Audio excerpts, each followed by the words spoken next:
अगर मेरी पत्नी ने कहा होता कि वो सारे पैसे मुझ पर खर्च कर देगी तो शायद कुछ और ही होता। लेकिन जिस दिन उसे पता चला कि वो मां बनने वाली है, उसी दिन मैंने तलाक लेने का फैसला कर लिया और गायब हो गया। हाँ, सुन के हैरानी होगी, मैंने उसे कर्ज के पहाड़ के नीचे अकेला छोड़ दिया ताकि खुद उन कर्जदारों से बच सकूं। वो हर दिन अपने पेट में पल रहे बच्चे के साथ छिपती रही, थकान होने पर पुलों के नीचे सो जाती, भूख लगने पर कूड़ेदानों में खाना ढूंढती। सब मुझे घटिया इंसान कहते, पर उन्हें क्या पता था मुझे एक लाइलाज बीमारी थी। 5 साल पहले मैंने अपनी पत्नी से सच छुपाया और अकेले ही इलाज के लिए विदेश चला गया। लेकिन अचानक मेरी हालत बिगड़ गई और मैं वहीं बेहोश हो गया। जब मेरी आंख खुली तब तक 2.5 साल बीत चुके थे। हाँ, 2.5 साल। मेरी बीमारी को तो काबू कर लिया गया था, लेकिन डॉक्टरों ने साफ कह दिया था अगर दोबारा बिगड़ी तो मौत पक्की है। इसके बाद मैंने अपनी पत्नी के बारे में पता लगवाया। पता चला कि जब उसे मेरे जाने का पता चला तो वो और हमारी बेटी बहुत दर्द से गुजरी थी और वो मुझसे गहरी नफरत करती थी। मैंने बहुत सोचा, आखिरकार मैं वो इंसान हूं जो कभी भी मर सकता है। अगले 3 सालों तक मैंने हर रोज दर्दनाक इलाज झेले और जो थोड़ा समय बचा उससे मैंने एक बिजनेस एम्पायर खड़ा कर दिया। चुपके से बिना बताए मैंने अपनी पत्नी ल्यूयान की हर मुमकिन मदद की। आज वो एक सुपरस्टार है, अपने करियर के शिखर पर। 4 साल के करियर में उसने 99 गाने रिलीज किए हैं और हर एक गाना सुपरहिट रहा है।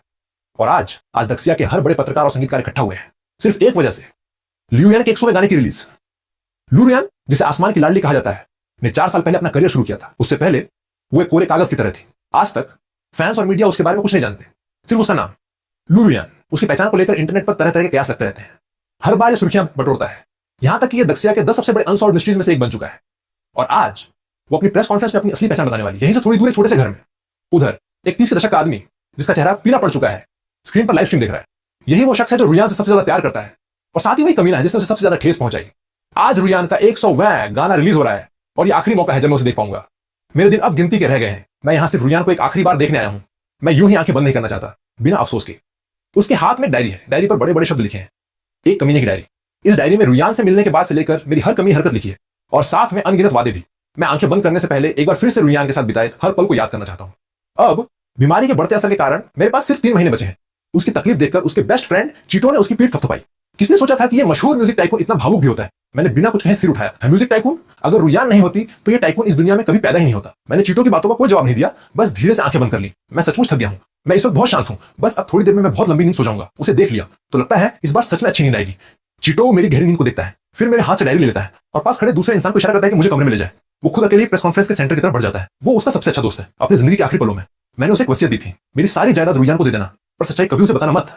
चीटो ने हमेशा मेरी हर बात मानी, लेकिन इस बार वो नहीं मानना चाहता। प्रेस कॉन्फ्रेंस में एक पत्रकार खड़ा होता है। लू रुयान जी, क्या आप बता सकती हैं कि आपने अपने 100वें गाने के रिलीज के मौके पर राज खोलने का फैसला किया है, क्योंकि ये गाना इसी कहानी पर आधारित है। इस नए गाने का थीम क्या है, कुछ पहले बता सकती हैं? लू रुयान मुस्कुराती है, खुद को संभालती है और भावुक होते हुए धीरे से कहती है, बेशक इस गाने का थीम है अफसोस और खोए हुए मौके। हाँ, अचानक एक ठाका गूंजता है, अफसोस और खोए हुए मौके। मिस रुयान, क्या आपको अफसोस है उस कमीने को छोड़ने का, या फिर सच में उसे भूल गई हैं? सबकी नजरें उस आवाज की तरफ जाती हैं। एक 30 के दशक का आदमी, पर चेहरे पर बुढ़ापा साफ झलकता है, एक अनकही कहानी लिए हुए। लू रुयान के माथे पर बल पड़ते हैं। बेशक मैं उसे भूल चुकी हूं। कभी कभी जब याद आता है तो बस खुद पर शर्म आती है। वो खूबसूरत शख्स जो असल में चीटो है हिम्मत से कहता है, तो मिस रुयान, क्या आपको डायरी याद है? चीटो अपने हाथ में उठाई डायरी दिखाता है। एक कमीने की डायरी शब्द तुरंत अनगिनत फ्लैशेस की रोशनी में नहा जाते हैं। लू रुयान ऊपर देखती है और वो पीली पड़ चुकी डायरी दिखती है। वो सन्न रह जाती है, अपने होंठ कसकर दबा लेती है। उसकी आंखों में थोड़ी उदासी छा जाती है। वो इस डायरी को बहुत अच्छे से जानती है। एक कमीने की डायरी, ये 4 शब्द उसने उस वक्त एक एक करके लिखे थे। तुम्हें ये डायरी कहां मिली? रुयान की आवाज में जल्दबाजी थी, उसके दिल में बहुत सारे सवाल थे। चीटो उसके सवाल को नजरअंदाज करते हुए पहला पन्ना खोलता है और धीरे धीरे पढ़ना शुरू करता है। तुम कहती हो पटाखों की रौनक अच्छी लगती है, लेकिन उन्हें बुझते देख दुख होता है। तुम्हें दुआ करता हूं कि रात भर फूलों की बारिश हो बिना थके, ताकि तुम बुझते न देखो। तुम कहती हो तारों भरे आसमान की चमक अच्छी लगती है, पर तुम नहीं जानती ये तारा तुम्हारे लिए चमकता है। मैं कहता हूं पूरी आकाशगंगा की रोशनी सिर्फ तुम्हारी वजह से। चीटो बहुत प्यारी और सपनों जैसी 2 लाइनें धीरे से पढ़ता है। लू रुयान वहीं सन रह जाती है। क्या उसने तुम्हें भेजा है? चीटो मुस्कुराता है। क्या तुम चाहती हो? लू रुयान कुछ नहीं बोलती। चीटो उसकी परवाह नहीं करता, बोलता है, अगर तुम्हें जानना है तो छत पर आ जाओ, मैं वहां तुम्हारा इंतजार करूंगा। इतना कहकर वो बिना पीछे देखे बाहर निकल जाता है, जैसे उसे पूरा यकीन हो कि रुयान उसके पीछे आएगी। लेकिन लू रुयान वहीं ठिठक जाती है। उसका दिल डरा हुआ है और बेचैन भी। ऊपर आखिर कौन है वो जाना चाहती है, लेकिन सामना करने की हिम्मत नहीं जुटा पाती। उसने अपनी मुलाकात के अनगिनत सीन सोचे थे, लेकिन कभी नहीं सोचा था कि ऐसा होगा। रुयान मत जाओ, भूल गई उसने तुम्हें कैसे चोट पहुंचाई। रुयान की बेस्ट फ्रेंड और मैनेजर लिंगी उसे रोकती हुई बेचैनी से बोलती है। अगर दुनिया में कोई रुयान की पिछले 5 सालों की दर्द भरी कहानी समझ सकता है तो वो है लिंगी। लिंगी की बातों से रुयान सिहर जाती है। उस 5 साल की कड़वाहट उसके दिल में बनाती है। तुम 5 साल से नहीं आए, अलग होने के बाद अब क्यों लौटे हो? रुयान से हिलाती है और लिंगी को इशारा करती है कि वो शांत रहे। मुझे जाना है, मैं अपनी आंखों से देखना चाहती हूँ उस कमीने को, उसकी बदहाली देखनी है और फिर बेरहमी से उसका मजाक उड़ाना है। अब उसके लिए मेरे दिल में कोई तरस नहीं, सिर्फ नफरत है। ये कहकर लू रुयान बाहर की तरफ बढ़ जाती है। लिंगी और बाकी सब तुरंत उसके पीछे हो लेते हैं। सारे प्रेस वाले भी पीछे दौड़ पड़ते हैं। ये तो दक्षिण का टॉप मीडिया है, ऐसा मौका कैसे छोड़ सकते हैं? लू रुयान सबसे आगे, सबसे पहले आखिरी मंजिल की छत पर पहुंचती है और सामने का नजारा देखते ही उसकी आंखों में तरह तरह के भाव आ जाते हैं, जैसे वो सन्न हो गई हो। उसके सामने जो दृश्य बिखरा था वो और कुछ नहीं था, बल्कि उन सारे सीन्स का संग्रह था जो उसने कभी उसके साथ देखे थे।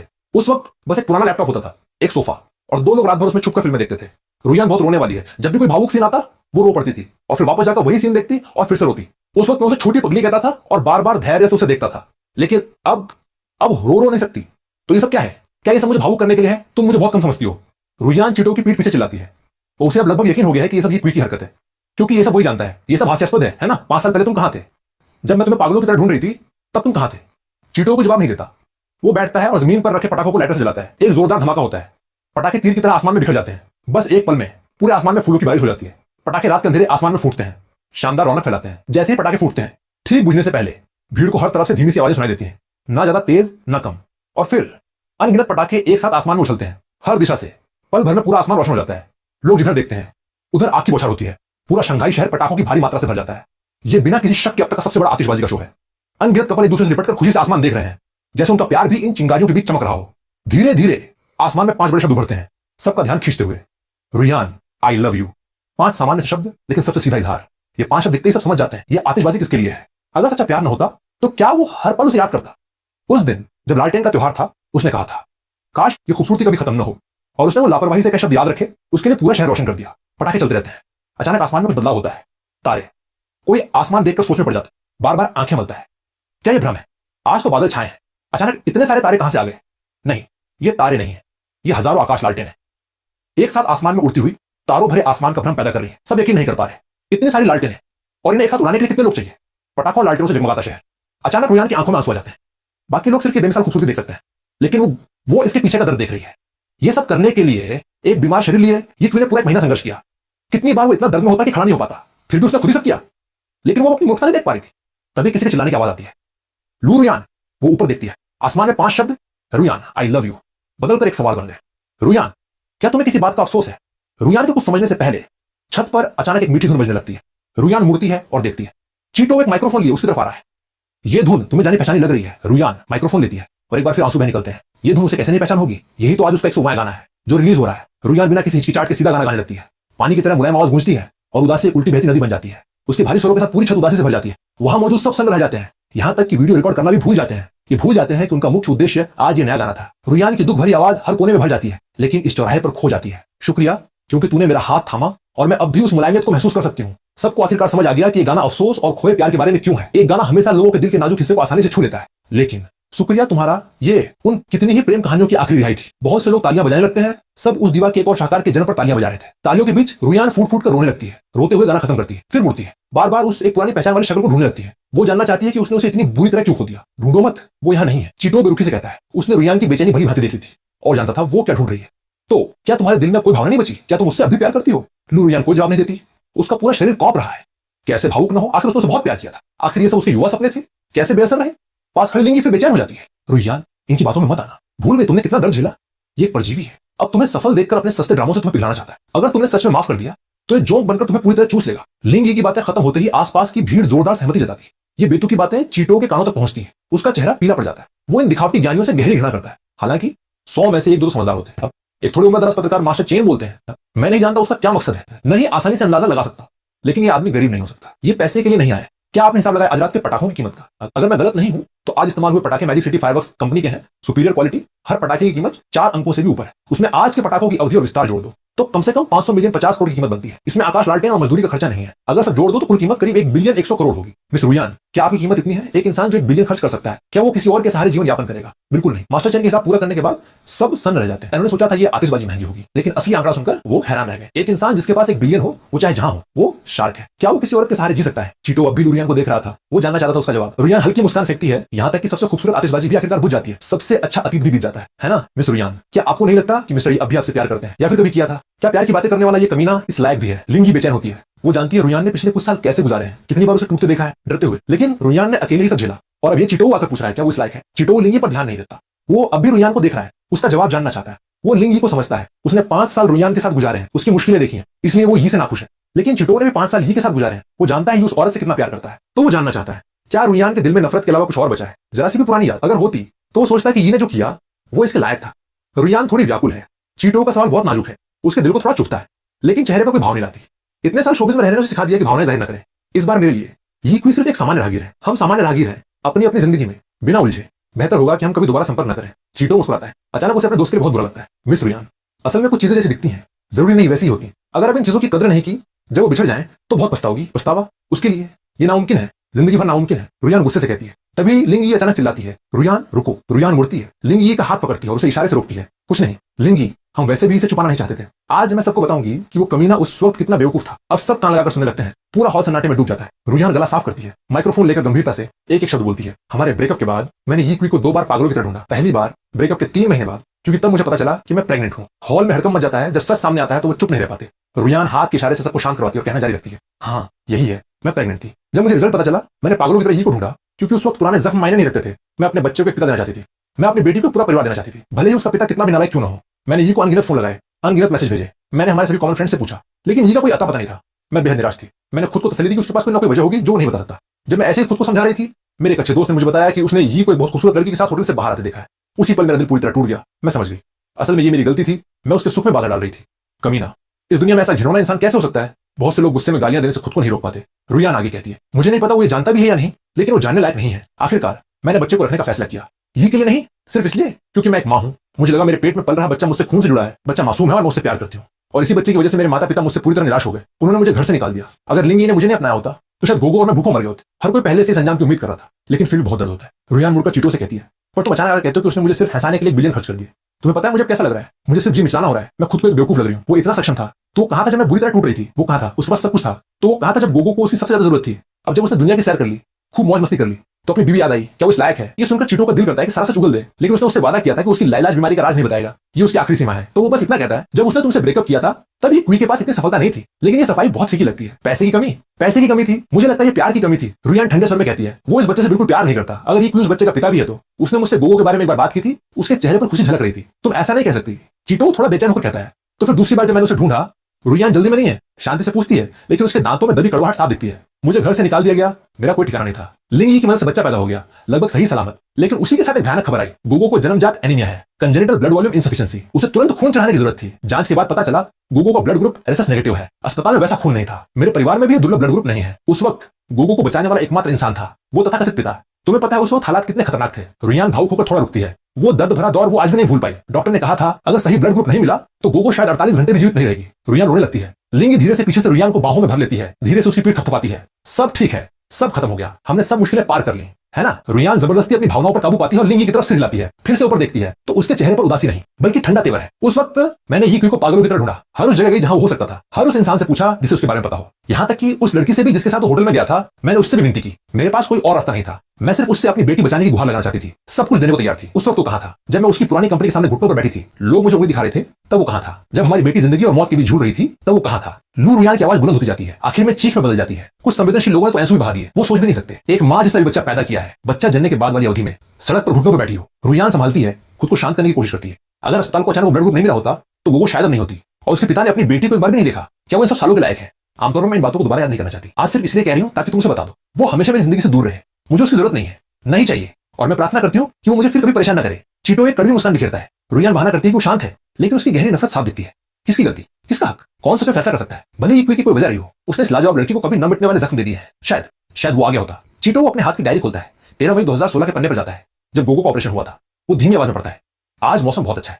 मैं अपना थका हुआ शरीर घसीटता हुआ पहली बार अपनी बेटी से मिला। मेरा नाम यी क्वी है, एक नालायक बॉयफ्रेंड और एक नालायक पिता। पहली बार जब मैंने अपनी बेटी को देखा, मेरा दिल पिघल गया। तुम इतनी छोटी और प्यारी हो। खून का रिश्ता होने का एहसास मुझे तुम्हें गोद में लेने पर मजबूर कर रहा था, लेकिन जैसे ही मैंने तुम्हें उठाना चाहा, डॉक्टर ने मुझे रोक दिया। उसने कहा तुम भगवान की चुनी हुई सेब हो। भगवान तुमसे इतना प्यार करते हैं कि वो खुद एक निवाला खाए बिना नहीं रह सके, इसलिए तुम इतनी नाजुक पैदा हुई। तुम्हें दुनिया की गर्द नहीं लगनी चाहिए। क्या भगवान होते हैं? मेरा हाथ हवा में ही रह गया। असल में उस वक्त मैं उस डॉक्टर से कुछ कहना चाहता था। यही शायद वो मौका था जब मैं अपनी पूरी जिंदगी में तुम्हारे सबसे करीब होता। यही एक मौका था तुम्हारी मदद करने का। उस डॉक्टर ने तुम्हारे पिता को बस एक बार गोद में लेने से रोक दिया। ये एक पिता के लिए कितनी क्रूर बात है, लेकिन मुझे दुख नहीं है, क्योंकि मुझे पता है बहुत जल्द हम दोनों एक हो जाएंगे। मेरा खून तुम्हारी पूरी जिंदगी तुम्हारे साथ रहेगा। क्या इसे सुरक्षा का दूसरा रूप नहीं कह सकते? अगर कभी तुम्हें आज की पूरी कहानी जानने का मौका मिले तो मत भूलना, पापा तुमसे प्यार करते हैं। ये पढ़कर रुहियान अचानक चीख पड़ती है, क्या ये नामुमकिन है? उसने गोगो के लिए ऐसा नहीं लिखा होगा। ये नामुमकिन है। वो यकीन नहीं कर पा रही, नहीं करना चाहती। उसके दिल में ये कोई एक बेदर्द जानवर था, और अब अचानक ये पता चले कि उसने उसकी बेटी की जान बचाई है। ये उसके लिए अभी पचाना मुश्किल है। रुहियान उन पुरानी घटनाओं को याद करने लगती है। अस्पताल में हमेशा खून की कमी, और वो उसे नहीं ढूंढ पा रही थी। जब वो निराश थी, अचानक डॉक्टर ने फोन किया, बताया कि एक दानवीर जिसका ब्लड ग्रुप भी वही दुर्लभ एसएस नेगेटिव है, मदद को तैयार है। रुहियान जानती थी ये खून कितना कीमती है। उसने कई दशकों में चीन में ऐसा कोई दूसरा केस नहीं सुना था, लेकिन खुशी के उन्माद में उसने ज्यादा नहीं सोचा। उसे लगा ये आसमान को अपनी बेटी पर तरस आया था। बाद में उसने उस दानवीर को ढूंढने की कोशिश भी की, लेकिन अस्पताल ने बताया कि वो शख्स जा चुका था और अपना नाम छुपाना चाहता था। अब सोचो तो बहुत सारे संयोग हैं, लेकिन ये सच है या नहीं? रुहियान के लिए ये सब मानना नामुमकिन है। इतने सालों से नफरत करने के बाद अचानक पता चले कि वो गलत थी। ये पूरी जिंदगी को उलटफेर है। पूरे हॉल में कोई नहीं बोल रहा था। सब समझ गए थे कि डायरी में जो लिखा है वो शायद सच है। चीटो पढ़ना जारी रखता है। पापा और मम्मा दोनों तुमसे बहुत प्यार करते हैं, लेकिन पापा तुम्हें बड़ा होते नहीं देख पाएगा। तुम धीरे धीरे बड़ी होकर एक जवान लड़की बनोगी। अगर हो सके तो पापा को सपने में बताना मत भूलना कि तुम स्वस्थ हो, और जब बड़ी हो जाओ तो मम्मा की बात मानना। मम्मा दुनिया की सबसे खूबसूरत, सबसे मीठी और सबसे अच्छी इंसान है। तुम्हारी मम्मा ऐसी है, पापा को चैन है। काश मैं तुम्हें एक बार फिर देख पाता, लेकिन पापा को मम्मा के लिए भी दुख है। मम्मा ने तुम्हारे लिए इतना दर्द झेला है, तुम जल्दी ठीक हो जाओ और पापा की जगह मम्मा का ख्याल रखना। पापा की ही दुआ है। आखिर में पापा ने एक गाना लिखा है, उसका नाम है अम्मा की सुनना। अगर कभी तुम्हें ये गाना सुनने को मिले तो याद रखना ये पापा का प्यार है। पापा तुमसे प्यार करते हैं। भीड़ सन रह जाती है। क्या अम्मा की सुनना? वो रुयान का गाना। अम्मा की सुनना उन गानों में से एक जिसने रुयान को मशहूर बनाया। कोई कहता है नहीं, ये तो एक मैंने लिखा था। किसी को याद है इस गाने के गीतकार का नाम? मुझे याद है इस गाने पर कोई गीतकार नहीं लिखा था, बस सनशाइन म्यूजिक कंपनी द्वारा निर्मित लिखा था। रुयान इस समय आंसुओं में डूबी हुई है। वो यकीन नहीं करना चाहती, लेकिन उसकी अंतरात्मा कह रही है कि क्वीन ने ही गोगो को बचाया है और वो सिर्फ क्वी हो सकता है। चीटो डायरी बंद करता है, फिर एक कागज निकालकर रुयान के हाथ में रखता है। वो 5 साल पहले का ब्लड डोनेशन फॉर्म है। डोनर के नाम वाली जगह पर साफ साफ ही क्वी लिखा है। वो तो चमकीले लाल शब्द देखकर रुयान आखिरकार टूट पड़ती है, फूट फूट कर रोने लगती है। ये आंसू सिर्फ अपने लिए नहीं है, गोगो के लिए भी है। अपनी बेटी के दुख में उसे थोड़ी तसल्ली भी हो रही है। गोगो के पास कम से कम एक लगभग सक्षम पिता है। वो पूरी तरह कमीना तो नहीं निकला। चीटो कुछ नहीं बोलता, छत पर स्पीकर के पास खड़े कुछ लोगों को इशारा करता है। तुरंत अम्मा की सुनना गाने की शुरुआत हो जाती है। सबका ध्यान एकाएक खिंच जाता है। छोटी सी, क्या तुम्हें बहुत सवाल है? दूसरे कॉमिक्स देखते हैं, पर मुझे ड्राइंग सीखनी है। पियानो पर बात करना। रुयान की मीठी आवाज गूंजती है। बोल जैसे किसी बच्चे के मुंह से निकले हों। बड़े होने के तमाम ऐतराज बयां करते हैं। लगता है जैसे हर बच्चा अपनी उम्र में इससे गुजरता है। चीटो के मन में आता है, ये क्वी, क्या तूने इस गाने में गोगो का बचपन सोचा था? अगर तुम उससे इतना प्यार करते हो तो उसके साथ क्यों नहीं बढ़े? तुम्हें पता होना चाहिए, शुरुआत में बस तुम्हारा आना काफी था। भले ही कर्ज के बोझ तले दबे होते, मैं तुम्हारे साथ चलने को तैयार थी। रुयान के आंसू नहीं रुक रहे। उसका कठोर दिल थोड़ा पिघलने लगा है। गाना जारी है। मम्मा की क्यों सुननी? बड़े हो गए तो समझ जाओगे ये सब। जब मैं बड़ा हुआ तो समझने लगा क्यों मैं दूसरों से तेज दौड़ता हूं और ऊंचा उड़ता हूं। भविष्य में हर कोई मेरी कॉमिक्स देखेगा, हर कोई मेरे लिखे गीत गाएगा। चीटो रो पड़ता है। आज वो पहली बार रोया है। उसे साफ याद है जब क्वी ये गाना लिख रहा था, वो लिखते हुए बातें कर रहा था। कह रहा था रुयान का स्वभाव तेज है, गोगो को आगे चलकर बहुत कष्ट होगा, लेकिन गोगो को अपनी मां से नफरत नहीं करनी चाहिए। रुयान एक अच्छी मां है, सबसे अच्छी औरत है, और रुयान पहले बहुत दर्द झेल चुकी है। तो मुझे गोगो को समझाना होगा कि मां जो कुछ भी करती है वो गोगो की भलाई के लिए करती है। गोगो को अपनी मां से बुरा नहीं मानना चाहिए। बात करते करते वो खुद रोने लगता था। उसकी आवाज बैठने लगती थी। उसके बिना, मेरे बिना वो दोनों कैसे करेंगी? अगर गोगो रुयान को गुस्सा दिलाए, रुयान का मिजाज तेज है, अगर गोगो भी अकड़े, दोनों में ठन गई तो उनको मारने वाला कोई नहीं होगा। बस एक गाना काफी है क्या? अगर रुयान को कोई और मिल गया, अगर सौतेला पिता गोगो को सताने लगा तो? अगर गोगो के पिता नहीं है तो क्या वो स्कूल में दुखी रहेगी? अगर गोगो जल्दी प्यार में पड़ गई और बदकिस्मत रही तो? अगर उसे अपने पिता जैसा निकम्मा मिल गया तो मैं मरकर भी चैन से नहीं मर पाऊंगा। चीटो को याद है उस दिन पहली बार उसने उसे परेशान नहीं पाया था। उसका हर शब्द एक पिता का टूटा दिल था, जो प्यार करना चाहता है लेकिन कर नहीं सकता। रुयान दुखी है, लेकिन सबसे ज्यादा दुखी तो ये क्वी है ना। रुयान तो अपनी बेटी के साथ पूरी जिंदगी बिता सकती है। जैसे गाना खत्म होता है, बहुतों का मन और अधिक मांगता है। कोई धीरे से कहता है, क्या हमने ये क्वी को गलत समझा? रुयान के आंसुओं ने उसका मेकअप खराब कर दिया है। वो बहुत मार्मिक लग रही है। उसके दिल का सबसे नरम हिस्सा जाग उठा है। उसे सीने में बहुत भारीपन महसूस हो रहा है। ये क्वी कहां है? वो अब कहां है? लू रुयान ने आंखों में आंसू भरकर चीटो से पूछा। चीटो ने मुंह खोला, कुछ कहना चाहा, लेकिन एक शब्द भी निकलता उससे पहले लिंगी बीच में टोक देती है। रुयान, इनकी चाल में मत आओ, ये सब बेकार की बातें हैं। अगर वो सच में तुमसे प्यार करता तो पहले ही क्यों नहीं बताया? भले उसने गोगो को खून दिया हो, वो तो उसका फर्ज था। अपने फर्ज को निभाकर तुम्हें पिघलाना, ये कैसी हास्यास्पदता है? ऐसी हरकतें सिर्फ ये क्वी ही कर सकता है। लिंगी ने चीटो को घूर कर देखा। क्या मैं सही नहीं कह रही? इस शख्स ने अकेले ही ढेर सारी गलतियां की और फिर सिर्फ एक अच्छा काम किया। क्या इससे वो बुरा इंसान नहीं रहा? ऊपर से गोगो उसकी अपनी बेटी है। क्या ये क्वी को यह सब नहीं करना चाहिए था? लिंगी के सवालों के सामने चीटो सिर्फ मुस्कुराता है, कोई जवाब नहीं देता। क्या नहीं करना चाहिए था? अगर करना ही चाहिए था तो हां, ये क्वी को यह सब करना चाहिए था। वो उसकी बेटी है। लेकिन क्या वाकई करना ही चाहिए था? जरूरी नहीं। किसी को नहीं पता कि क्वी ने इस खून चढ़ाने के लिए कितना कुछ त्याग किया। वो खुद कैंसर से पीड़ित था। उसके खून में कैंसर सेल्स ना हो, इसके लिए उसने खून चढ़ाने से पहले सबसे क्रूर इलाज किया, सिर्फ कीमोथेरेपी से कहीं ज्यादा। ऐसा इलाज जो आपको मरते मरते जिला देता है। क्या किसी ने वो सनसनी महसूस की जब एक सुई आपकी हड्डी में चुभ जाए? अगर की है तो उस दर्द को 2 से गुना करो, और जब सुई चुभ जाए तो बेहोशी की दवा न दी जाए। अगर ऐसे कहा जाए तो दर्जा समझना मुश्किल है।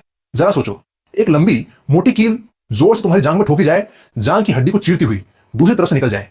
ये क्वी ने इस तरह का पंचर शुरुआत में भी झेला था, और सिर्फ एक बार नहीं, कई बार। बेहोशी की दवा खून की क्वालिटी पर असर न करे, इसलिए उसने बेहोशी की दवा लेने से मना कर दिया। वो अपने दांत भींच लेता था, इतनी जोर से कि दांत टूट जाते थे, लेकिन एक आवाज नहीं निकलने देता था, क्योंकि वो कहता था उसका खून साफ नहीं है, उसे साफ करना है। वो अपनी बेटी के खून को जरा सा भी गंदा नहीं होने दे सकता था। पता नहीं उसने कितनी बार इलाज झेला। जब आखिरकार डॉक्टर ने कहा कि उसका खून सामान्य लोगों से भी ज्यादा स्वस्थ है, तो उसने खून से भरे मुंह के साथ मुस्कुराकर दिखाया था। चीटो ने उस वक्त बस एक नजर देखा था और उससे ज्यादा देखा नहीं गया। पिता का प्यार महान होता है, लेकिन इतना दर्द कौन सह सकता है? खून चढ़ाने के बाद ये क्वी के शरीर की महत्वपूर्ण क्षमताएं बुरी तरह घट गई। वो फिर कभी नहीं उठ पाया। 5 साल, अपनी जिंदगी के आखिरी 5 साल वो सिर्फ व्हील चेयर पर रह सकता था। तो जो लोग सच्चाई नहीं जानते, उन्हें बिना जाने बोलना नहीं चाहिए, नहीं उन शब्दों की शिकायत करनी चाहिए जो उन्होंने झेले नहीं। ये क्वी ने अपनी डायरी में कभी जिक्र तक नहीं किया। शायद वो सच में सोचता था कि ये उसका फर्ज था। वहीं दूर एक छोटी सी झोपड़ी में मैं धीरे धीरे अपनी आंखें खोलता हूँ, व्हील चेयर पर बैठा। आखिरी दिनों में मैं हमेशा थका रहता हूँ, जल्दी नींद आ जाती है। मैं जानता हूँ ये मौत के आने के संकेत है। मैं आंखें खोलता हूँ और सामने स्क्रीन देखता हूँ। मैंने सब पहले ही तैयार करवा रखा था। ये आतिशबाजी रुयान के लिए मेरी आखिरी सौगात थी। भले ही मैं उसके सामने ना आ सकूं, फिर भी मैं उसकी खुश मुस्कान देखना चाहता हूं। इसलिए मैंने पहले से कैमरे लगवा रखे थे ताकि अपनी आंखों से देख सकूं। मैंने सोचा नहीं था कि सब कुछ खत्म हो जाएगा। मैंने स्क्रीन को कुछ देर देखा, एक कड़वी मुस्कान के साथ फिर रिप्ले पर क्लिक किया। मैं शुरू से आतिशबाजी देखना चाहता था, पूरी प्रक्रिया, आतिशबाजी और रुयान का सपना। मैं उसकी मुस्कान का वीडियो शुरू से देखना चाहता था। शुरू में मैं मुस्कुरा रहा था, लेकिन कुछ ही मिनट देखने के बाद मेरी मुस्कान जम गई। आतिशबाजी खूबसूरत थी, तारों भरा आसमान शानदार, लेकिन मेरा दिल बेचैन हो गया। वीडियो में चीटो डायरी उठाकर पढ़ने लगा था। यह सीन देखते ही मेरी आंखें फटी रह गई। मेरा दिल घबराने लगा। मैं बेचैन होकर बोला, चीटो क्या कर रहा है? मेरे हाथ बेचैनी से कुछ ढूंढ रहे थे। मैं अपना फोन ढूंढ रहा था। मुझे ये सब रोकना है। मैं रुयान को माफ नहीं करवा सकता। अगर रुयान को सच्चाई पता चल गई, जब मैं नहीं रहूंगा, तो उस जिद्दी लड़की की जिंदगी में और कितने दर्द आएंगे। ये सोचकर मेरे हाथ और बेचैन हो गए। मेरी चादर जमीन पर गिर गई, फोन नीचे गिर गया। मैं झुककर उठाने लगा, पर झुक नहीं पा रहा था। मेरे स्टाफ ने फोन उठाकर मुझे थमा दिया। मैंने रेपर्टरी खोली, चीटो को फोन लगाना चाहता था। मैं चीटो को पूरी कहानी बताने से नहीं रोक सकता। मरने के बाद तो सब खत्म हो जाता है, भले ही कितने भी गलतफहमियां क्यों न हो। क्या इससे कुछ बदल जाएगा? मेरी कॉम्पति उंगलियां नंबर नहीं मिला पा रही थी। बेचैनी के इस आलम में अचानक सब काला हो गया और मैं फिर से बेहोश हो गया। फोन की स्क्रीन चीटो के कॉन्टैक्ट पेज पर अटक गई। आखिर में कॉल नहीं लग पाई। पास का डॉक्टर तुरंत दौड़ा, मेरी हालत चेक की और थोड़ी देर बाद राहत की सांस ली। छत पर चीटो थोड़ा उधेड़ में था कि आगे बोलना चाहिए या नहीं। तभी अचानक उसका फोन बजा। चीटो ने एक नजर देखा और जल्दी से कोने में चला गया। कनेक्शन स्थापित हुआ। चीटो कुछ नहीं बोला, बस चुपचाप सुनता रहा। 2 मिनट बाद उसने धीरे से कहा, मैं समझ गया, और फोन रख दिया। उसका चेहरा और कठोर हो गया। पहले वो सोच रहा था कि आगे कहना चाहिए भी नहीं। उसे सामने खड़ी रुयान पर तरस आ रहा था, लेकिन अब उसे अपने दोस्त पर और भी ज्यादा तरस आ रहा है। चीटो ने रुयान को घूरा, तुम भी यही सोचती हो? तुम्हें लगता है वो तुमसे बिल्कुल प्यार नहीं करता? चीटो ने ठंडे स्वर में पूछा, लेकिन क्या तुम भूल गई कि ब्रेकअप करने की पहल किसने की थी? तुमने उसे छोड़ा था, तुमने उसे डंप किया। वो जिसे तुम कमीना ये क्वी कहती हो। क्या ये क्वी ने कभी तुम्हारा कोई दिल दुखाने वाला काम किया है? तुम्हारे दोनों ब्रेकअप कौन सा तुम्हारी पहल पर नहीं हुआ? और ये क्वी, क्या तुम्हारे पास कोई सबूत है कि उसने इस प्यार को धोखा दिया हो? चीटो के सवालों ने हड़कंप मचा दिया। सबके चेहरे पर अविश्वास था। रुयान थोड़ी हक्की बक्की रह गई। चीटो सही कह रहा था, वही तो पहले ब्रेकअप करता था, लेकिन क्या सारा दोष उसी का था? रुयान सिर हिलाती है। उसके कुछ कहने से पहले ही लिंगी ने टोक दिया, तुम घर जाओ और झूठे आरोप मत लगाओ। उस वक्त क्वी ने जो किया, क्या तुम्हें लगता है रुयान को पता नहीं था? अगर उसने रुयान का दिल तोड़ा होता, तो रुयान जो उससे इतना प्यार करती थी, कैसे अलग हो सकती थी? क्या बदनामी से कोई फायदा होता है? चीटो ने ठंडे स्वर में कहा, तुम सच उलट रही हो। मैं उस वक्त रुयान के साथ था, मुझसे ज्यादा सच कोई नहीं जानता। लिंगी की आंखों से आग बरस रही थी। चीटो ने हार नहीं मानी। मैं उस वक्त क्वी के साथ था। मैं गारंटी दे सकता हूं कि क्वी ने कभी इस रिश्ते को चोट पहुंचाने वाला कोई काम नहीं किया। उसने हर संभव कोशिश करके इस रिश्ते को संजोया और आखिरकार उसे ब्रेकअप का शब्द सुनने को मिला। चीटो पीछे नहीं हटा, क्योंकि उसे सब याद था। और यही वजह थी कि ये क्वी बीमार पड़ गया था, उसे डिप्रेशन हो गया था, और कुछ ही समय बाद लाइलाज बीमारी का पता चला। तो चीटो के दिल में इस सुपरस्टार के लिए कोई हमदर्दी नहीं थी। हाँ, रुयान मजाकिया अंदाज में हंसी। तुम उसके साथ थे? तो बताओ, उसने वो क्या किया था? क्या तुम्हें पता है मैंने ब्रेकअप क्यों करना चाहा? 5 साल पहले की घटनाओं के बारे में तुम क्या जानते हो? रुयान तमाम शिकवों से भरी, उसकी यादें 5 साल पहले की रात में चली जाती हैं। वो धीरे धीरे कहना शुरू करती है, उस 5 साल पहले वाली रात मैंने अपनी जिंदगी में पहली बार शराब पी थी।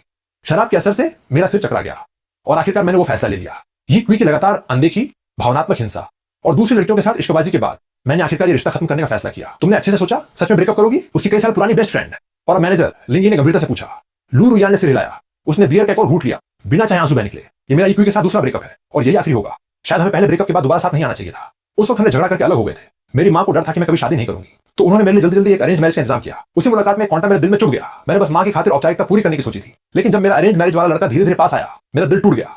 मेरा एक्स बॉयफ्रेंड, जिसे मैंने 3 दिन पहले छोड़ा था, एक गुलाब मेरे सामने धीरे धीरे बैठ गया। मैंने देखा वो थोड़ा असहज था, हाथ रखने को जगह नहीं था। उसका पहला वाक्य था, जब किस्मत इतनी अच्छी है तो फिर से क्यों ना परिचय करे।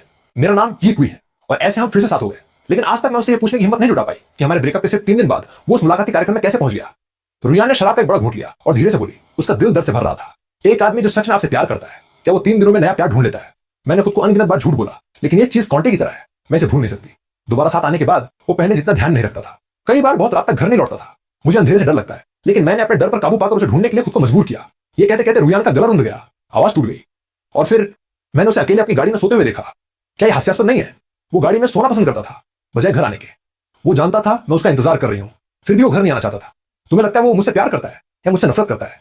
शायद वो मुझे सिर्फ इसलिए नहीं छोड़ रहा क्योंकि मैं एक दूध देने वाली गाय हूं। मैं तो एक क्वी के लिए सिर्फ एक गाय थी। मैं लू रुयान की आंखों से आंसू बह रहे थे। वो रुंधे गले से कहती है, असल में मैं बहुत पहले जान गई थी कि वो मुझसे प्यार नहीं करता। बहुत पहले प्यार खत्म हो चुका था। उस वक्त वो दूसरी लड़कियों के साथ डेट करने लगा था। एक बार गलती से मैंने उसका फोन देख लिया, उस पर एक लड़की ने लिखा था, कब उसे बताओगे? बताओ वो मुझे क्या बताना चाहती थी और क्या हो सकता है। जब ये क्वी ने वो मैसेज देखा, मैंने उसे मुस्कुराते देखा। वो मुस्कान बहुत दिनों बाद देखी थी, जैसे उस वक्त जब वो मुझसे प्यार करता था, जब मुझसे बातें करता था। मैंने सोचा वो हमेशा मेरा रहेगा। मजाक ये है कि वो मेरा नहीं था। लू रुयान ने आखिरकार एक आत्मघाती मुस्कान फेंकी, खुद को समझाने का नाटक करते हुए बोली, प्यार 2 लोगों का खेल है, प्यार थोपा नहीं जा सकता। जब वो मुझसे प्यार नहीं करता था तो अलग होना ही ठीक था। रुयान की इन बातों के बाद ही बहुतों को पूरी कहानी का आरंभ और अंत समझ आया। चीटो मुस्कुराया, रुयान को देखकर मुस्कुराया। कितनी दयनीय कहानी है, मजबूरन सुनिए। मेरे पास भी कुछ ऐसी ही कहानी है। मुझे नहीं पता मिस रुयान इसे सुनने में दिलचस्पी लेंगे या नहीं। लू रुयान ने माथा ताना, तुम फिर से बहाना बनाना चाहते हो? ये सब मैंने खुद देखा है। क्या मैं बना सकती हूँ? सच या झूठ क्या कोई तय कर सकता है? क्या मिस रुयान मुझे बोलने नहीं देंगी? चीटो ने ठंडी मुस्कान के साथ पूछा। लिंगी तुरंत गुस्से से बोली, बोलने दो, देखते क्या कहते हैं। मैं इन बातों का एक शब्द भी नहीं मानती। उसे ये कहने की औकात भी है, तुम बदनाम कर रहे हो। चीटो ने डायरी निकाली और 5 साल पहले के पन्ने पर खोली। उसने एक शब्द पढ़ना शुरू किया, 5 साल पहले, स्पीड डेटिंग का सीन। यहां मुझे 3 दिन हो गए हैं। रुयान ने मेरे सारे संपर्क हटा दिए हैं और मैं 3 दिनों से बेसुध हूं। यहां मेरी आखिरी उम्मीद है। रुयान ने कहा था कि उसकी मां उसे बार बार शादी के लिए दबाव डाल रही है और इस स्पीड डेटिंग कार्यक्रम की उसकी मां ने कई बार सिफारिश की थी। जिद करने से काम बनता है। आखिरकार मैंने रुयान का इंतजार किया। उस वक्त बस भगवान ही जानता है मैं कितना उत्साहित और घबराया हुआ था।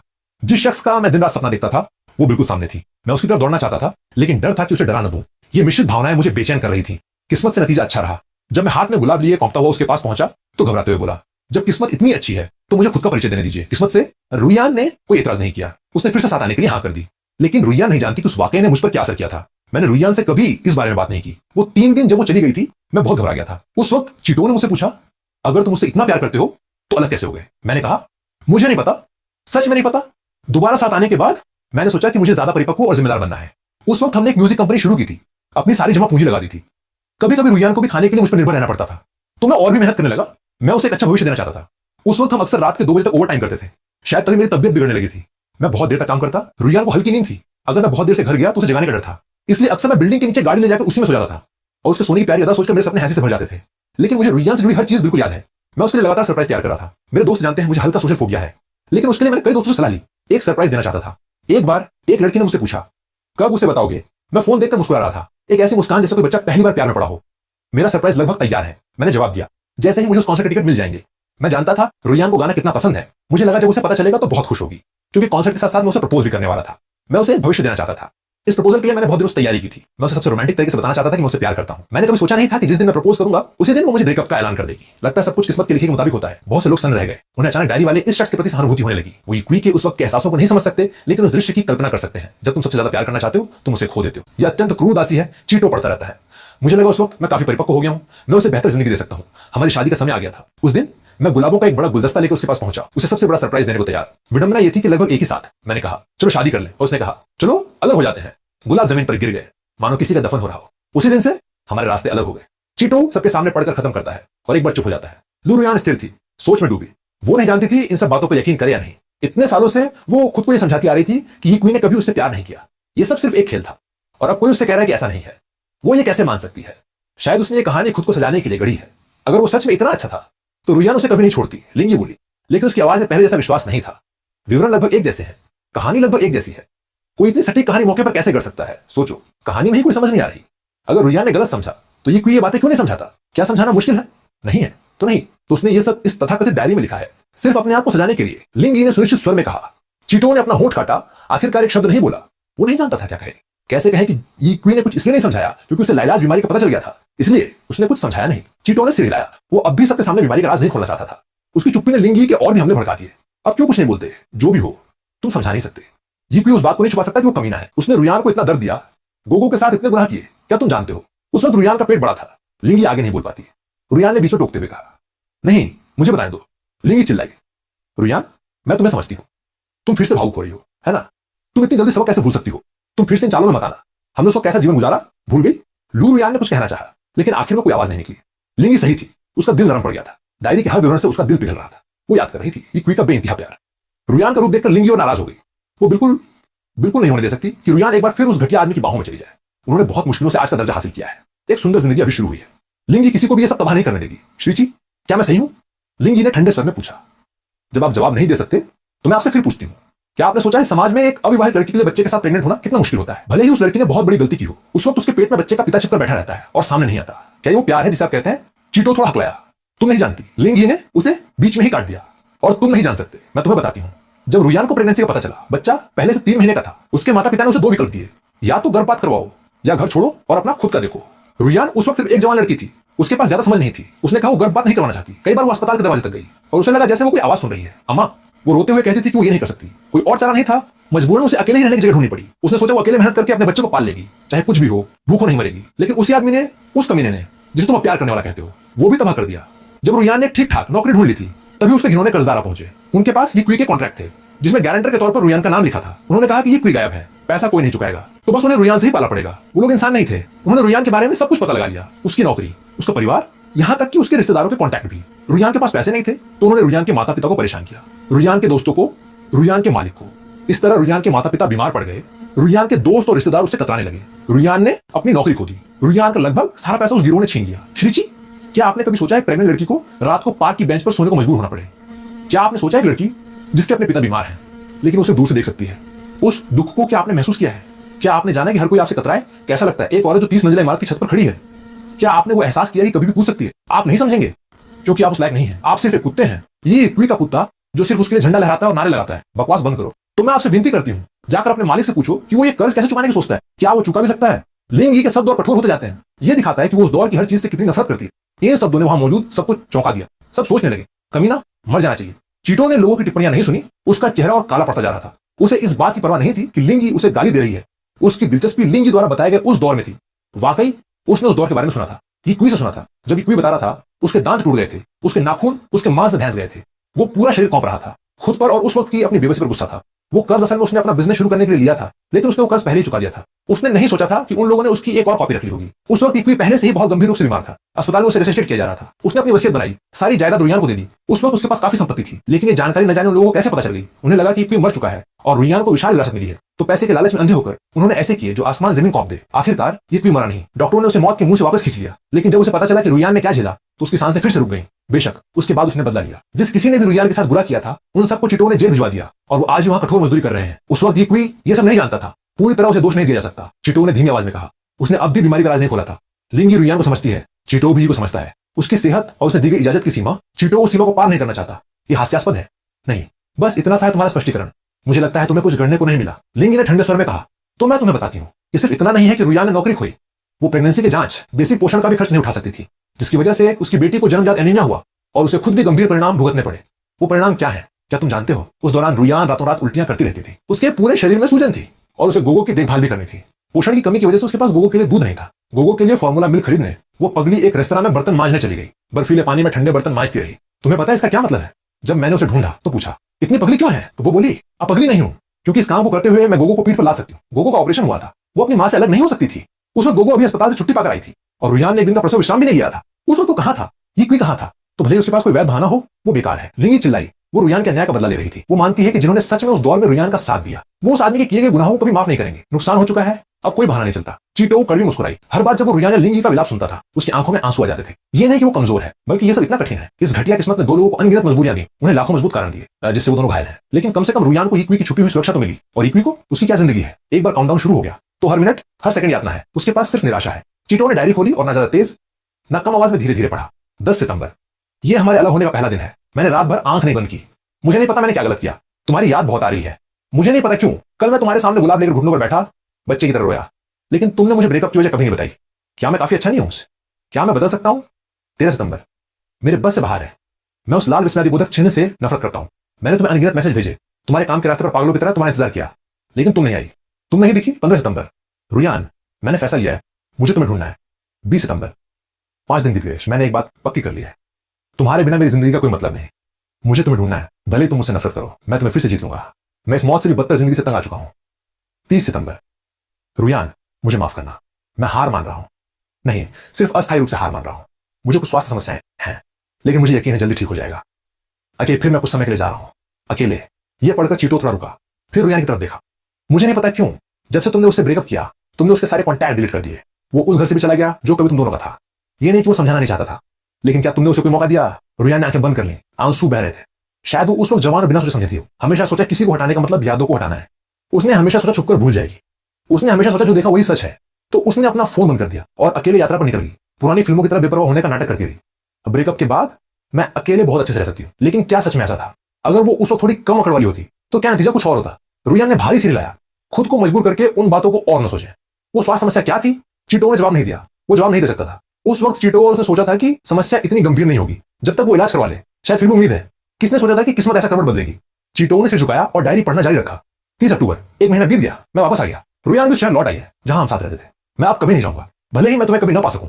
तुम्हारे साथ एक ही हवा में सांस लेना, कभी कभी तुम्हारा चेहरा झांक लेना, यही मेरी जिंदगी की सबसे बड़ी खुशी है। 12 नवंबर, मैं तुमसे मिलने चुपके से आया। मैं अस्पताल से भाग कर आया था। आखिरी दिनों में मैं हमेशा सोता रहता हूँ, फिर भी हमेशा थका रहता हूँ। आज थोड़ा जागा तो बेसब्री से तुमसे मिलने आ गया। अच्छा, तुमने मुझे नहीं देखा। तुम अब भी उसी कैफे में जाते हो जहां हम हमेशा जाते थे। अकेली शक्ल देखकर दिल बहुत दुखा। 1 दिसंबर, तुम बहुत पतली हो गई हो, सच में बहुत दुख होता है। 20 दिसंबर, आज दर्द इतना है कि बैठा नहीं जाता, बहुत दर्द हो रहा है। मुझे नए साल तक जीना है, नए साल की दुआ है, कोई तुमसे मिले जो तुमसे पूरी जिंदगी प्यार करे, ढेर सारे बच्चे हों। तुम्हारी शादी जो मैं तुम्हें देना चाहता था वो अगले जन्म में दूंगा, माफ करना। नहीं, ये सच नहीं है। रुयान ने चिल्लाकर उसे बीच में रोका। बताओ उसे क्या हुआ? अगला जन्म?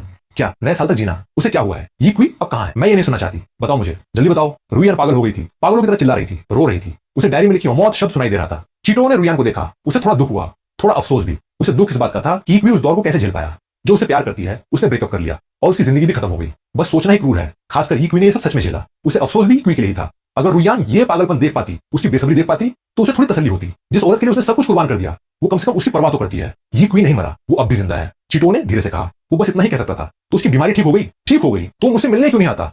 और उस वक्त मैंने उसे पागलों की तरह ढूंढा, उसने जवाब क्यों नहीं दिया? वो कहां है? रुयान ने बेसब्री से पूछा। वो क्वी की पूरी स्थिति जानने को बेचैन थी। चाहे कितनी भी नफरत हो, प्यार था ही। चाहे कितना भी कठोर हो जाए, वो आखिर गोगो की मां है। चीटो ने सिर हिलाया। बस अस्थायी रूप से काबू में है। वो वापस क्यों नहीं आया? ये तो किस्मत का मजाक है। जब उसने तुम्हें ढूंढा, तुम नहीं थी। जब तुम उसे ढूंढ रही थी, वो शायद इलाज करवा रहा था और जवाब नहीं दे पा रहा था। सच में ये एक विशाल मजाक है, जैसे अनगिनत भावुक सीरियलों में होता है। लगता है गलतफहमियों के बिना सस्पेंस नहीं बनता। वो तुम्हें ढूंढने क्यों नहीं आया? इसके लिए मैं तुम्हें उसकी डायरी पढ़कर सुनाता हूं, शायद वहां जवाब मिले। चीटो ने डायरी खोली। 15 जनवरी। एक और महीना बीत गया। रुयान, हमारे अलग हुए 3 महीने और 5 दिन हो गए। आज मैं तुम्हें एक अच्छी खबर सुनाना चाहता हूं। मेरा ऑपरेशन सफल रहा। इसका मतलब है कि कम से कम मैं तुम्हारे साथ कुछ और वक्त बिता सकता हूं। मैं बहुत खुश हूं। काश मैं तुम्हें एक बार फिर से देख पाता। जब मैं उठ पाऊंगा तुम्हें लेने आऊंगा। 1 फरवरी। आज मेरी जिंदगी का सबसे गुस्से वाला दिन है। रुयान, माफ करना। मैंने नहीं सोचा था कि तुम्हें इतना दर्द सहना पड़ेगा। वो कमीने हैं। मैंने उनसे पैसे जरूर लिए थे, लेकिन मैंने सब चुका दिया था। मैंने नहीं सोचा था उनके पास एक और कॉपी बची होगी और वो तुम्हें ब्लैकमेल करेंगे। रुयान, चिंता मत करो, मैं उनसे पक्का बदला लूंगा। 22 फरवरी। आज चीनी नव वर्ष का पहला दिन है। रुयान, मैं तुम्हें एक अच्छी खबर सुनाना चाहता हूं। जिन कमीनों ने तुम्हें परेशान किया था, मैंने उन्हें जेल भिजवा दिया है। मेरी पत्नी को छेड़ने की हिम्मत करना मानो जीना नहीं चाहते। 25 फरवरी। मुझे माफ करना, मैंने आखिरकार ये फैसला ले लिया। रुयान, मैं तुम्हें लेने नहीं आऊंगा, लेकिन मेरा प्यार हमेशा तुम्हारे साथ रहेगा। 1 मार्च। माफ करना, माफ करना। मुझे नहीं पता कितनी बार कहूं, शायद माफी मांगकर अपने दिल का गुनाह हल्का कर सकूं। अगर चीटो ने आज लापरवाही से न कहा होता, तो मुझे ये भी नहीं पता होता कि तुम प्रेग्नेंट हो। मैं सच में एक कमीना हूं, एक कमीना। रुयान, काश मैं देख पाता हमारा बच्चा कैसा होगा। 22 मार्च। रुयान, मैं तुम्हें चुपके से बताता हूं। जिस नौकरी के लिए आज तुम्हारा इंटरव्यू हुआ और तुम सेलेक्ट हुई, वो मैंने चुपके से तुम्हारे लिए जुगाड़ की है। हाँ, तुम जिंदगी भर नहीं जानोगी, नहीं तो तुम पक्का मुझे मुक्का मारोगी और बोलोगी, अपना काम करो ना मेरा, आपका शरीर तुम्हारे मुक्के नहीं सह सकता। उस नौकरी का मालिक मेरा दोस्त है, वो तुम्हारा ख्याल रखेगा। बेशक मुझे यकीन है तुम अपना काम खुद अच्छे से करोगी। शुभकामनाएं। काश तुम मुझे एक और मुक्का मारती। 28 अप्रैल। आज मैं तुमसे मिलने चुपके से आया। तुम पहले ही मैटरनिटी लीव पर जा चुकी हो। हमारा बच्चा जल्द ही पैदा होने वाला है। अचानक मैं बहुत घबरा गया। क्या ये पिता बनने का एहसास है? मैंने तुम्हें मुस्कुराते देखा, बहुत खूबसूरत। 1 मई। आज मैं तुम्हारे माता पिता के घर के नीचे आया, बहुत सोचा, लेकिन ऊपर जाने की हिम्मत नहीं हुई। डर है कि कहीं तुम्हें परेशानी न हो जाए। मुझे पता है तुम उनकी माफी पाने के लिए कितनी तरस रही हो। ये सब निकम्मे की गलती है, लेकिन मैंने चुपके से एक काम किया है। मैंने उनके लिए वो इलेक्ट्रिक स्कूटर खरीद दिया जो खरीदने की हिम्मत नहीं कर पाते थे। मैंने तुम्हारे पिता को मुस्कुराते देखा। मुझे लगता है वो तुम्हें जरूर माफ कर देंगे। काश मुझे भी उन्हें पिताजी कहने का मौका मिलता। 25 मई। आज गोगा जन्मदिन है, दुनिया में आने का पहला दिन। मैं अस्पताल में हूं, लेकिन किसी को मुझे देखने नहीं दूंगा। जब गोगो ने पहली बार आवाज की, मेरा पूरा दिल उड़ गया। ये अवर्णनीय एहसास है। मुझे अचानक अपनी जिंदगी की निरंतरता दिखी। अब दुनिया में जिस औरत से मैं सबसे ज्यादा प्यार करता हूं, उसके साथ एक और इंसान जुड़ गया। लेकिन चिंता मत करो रुयान, तुम हमेशा पहली रहोगी। 27 मई। क्यों क्रूर भगवान, क्या तुमने मुझ पर सारे दुख डाल दिए? वो कम थे, तुम मेरी बेटी को भी क्यों सता रहे हो? जब मैंने सुना गोगो को जन्मजात एनीमिया है, मेरा पूरा आसमान टूट गया। वो इतनी छोटी है, इतनी प्यारी, उसे इतना बड़ा दर्द क्यों सहना पड़े? क्यों 1 जून। रुयान, आज लिखा कि शायद बहुत दिनों तक डायरी नहीं रख पाऊंगा, क्योंकि आज मेरा खून गोगो के शरीर में जाएगा। आज के बाद जब तुम गोगो को गोद में लोगी, तो क्या तुम्हें थोड़ा सा मुझे गोद में लेने का एहसास होगा? शांति। सब फिर से चुप थे। रुयान जोर जोर से सिसक रही थी, उसे किसी भी तरह से रोका नहीं जा सकता था। ये कहां है? उसने तुमसे ये सब पढ़ने को क्यों कहा? क्या वो अब ठीक है? रुयान सच में उसके बारे में सब जानना चाहती थी। रुयान, अब तुम्हें बता सकता हूं मुस्कुराते हुए, मैं तुमसे नफरत नहीं करती। डायरी में 22 मार्च वाला दिन मुझे याद है। गोगो पैदा होने वाली थी। मुझे बिल्कुल नौकरी ढूंढने का इरादा नहीं था, लेकिन उस दिन किसी ने मुझे फोन करके इंटरव्यू के लिए बुलाया। मैंने सोचा वो मेरे भेजे हुए ढेर सारे सीवी के जवाब में होगा। बस देखने चली गई और इंटरव्यू अद्भुत रूप से अच्छा गया। यहां तक कि रुयान को खुद हैरानी हुई। एक प्रेग्नेंट औरत, एक सिंगल मां जो अभी बच्चा जनने वाली है, जो जल्द ही मैटरनिटी लीव पर चली जाएगी, उसे नौकरी कैसे मिल सकती है? अब मुझे समझ आया, ये तुम थे चीटो। रुयान रोते हुए बोली, मैं तुमसे कहने वाली थी कि तुम्हारे पास ज्यादा दिन नहीं बचे, लेकिन मैंने दांत भींच लिए और बात अंदर ही रखी। चीटो ने धीरे से कहा, वो ठीक है, वो शायद नहीं चाहता था कि तुम्हें इस डायरी की जानकारी हो, लेकिन मुझे लगता है तुम्हें कुछ चीजें जाननी चाहिए। चीटो ने सिर झुकाया और फिर से डायरी खोली। 11 सितंबर। हैरत है, 3 महीने बीत गए। मैंने सोचा था नहीं निकल पाऊंगा, लेकिन निकल गया। ये सब तुम्हारी बदौलत है, गोगो की बदौलत। जब कभी हार मानने का मन करता, तुम्हारी तस्वीर मेरे दिमाग में आ जाती। मैं तुम्हारे साथ रहना चाहता हूं, सूर्योदय सूर्यास्त देखना चाहता हूं, गोगो को बड़ा होते देखना चाहता हूं, भले ही सिर्फ एक दिन के लिए। 22 सितंबर। कमीना, मैं सच में कमीना हूं रुयान। आज मैंने तुम्हें फिर देखा। तुम गोगो को पीठ पर लादे बर्तन मांज रही थी। बर्तन के टूटे किनारे से तुम्हारा हाथ कट गया, खूब खून बहा। तुम्हें बहुत दर्द हुआ होगा। मेरा बहुत मन हुआ अंदर जाकर तुम्हें बाहों में भर लूं, लेकिन मैं नहीं कर सकता और नहीं चाहता हूं कि तुम मुझे इस हालत में देखो। माफ करना रुयान, मैं तुम्हारी अच्छे से रक्षा नहीं कर पाया। मैं कसम खाता हूं यही आखिरी बार है, आखिरी बार तुम्हें दर्द दे रहा हूं। 2 अक्टूबर। रुयान, तुम मुस्कुराई। मैंने आखिरी बार ये मुस्कान कब देखी थी? भूल गया। समय हमेशा दर्दनाक चीज है, इतना कुछ बहा ले जाता है। पता नहीं कब हमें अलग हुए 1 साल से ज्यादा हो गया। इस साल हम दोनों ने बहुत कुछ झेला, मैं वो नहीं रहा। तुमने भी कम मुस्कुराना छोड़ दिया, लेकिन मुझे लगता है आज से तुम फिर से मुस्कुराओगी, क्योंकि तुम्हें आखिरकार अपनी पसंदीदा नौकरी मिल गई। शेल्डो एक बेहतरीन म्यूजिक प्रोड्यूसर है, उसकी रिकॉर्ड कंपनी भी बहुत अच्छी है। उसने मुझसे वादा किया है, वो तुमसे जुड़ी हर चीज की रक्षा करेगा। मैं बहुत शांत हूं। समय बहुत कुछ बदल सकता है, लेकिन एक चीज जो नहीं बदलेगी वो है मेरा तुमसे प्यार। नहीं, नामुमकिन है। रुयान ने अचानक ऊंची आवाज में चीटो को रोका।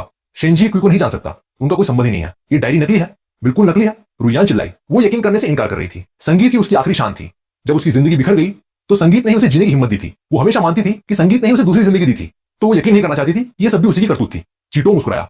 लू रुयान, तुम इतनी भोली नहीं हो कि ये मान बैठो कि सड़क पर किसी टैलेंट स्काउट ने तुम्हें देख लिया। ये सब परियों की कहानियां है ना। शोबिस में इतने सालों के बाद ऐसी बातें सिर्फ एक आम आदमी ही मान सकता है। क्या तुम अब भी ये मानती हो? रुयान सन रह गई।